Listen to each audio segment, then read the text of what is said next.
बस हक छोड़ के बुलेरो मंगवाई तुम्हें नहीं बने बने शहर में घुमाई शीश महल बनवाई दासी लौड़ी रखवाई बुढ़ा बढ़ई पौरा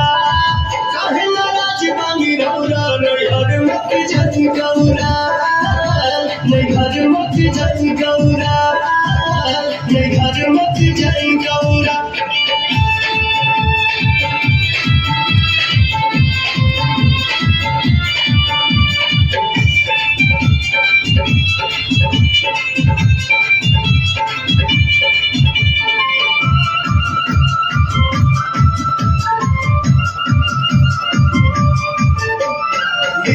के छाला चाची सूट हम सिवाई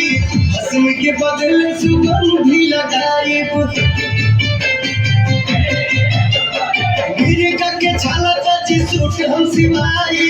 हसम के बदले सुगंधी लगाई नहीं नगना फुटाई नहीं कमर बजाई रही यही ठौरा कहे नाराज बनी रौरा नैहर मत जाई गौरा नैहर मत जाई गौरा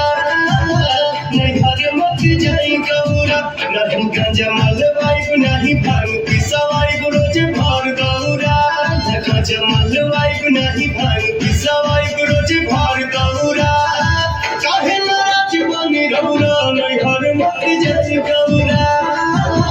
नैहर मत जाई गौरा नैहर मत जाई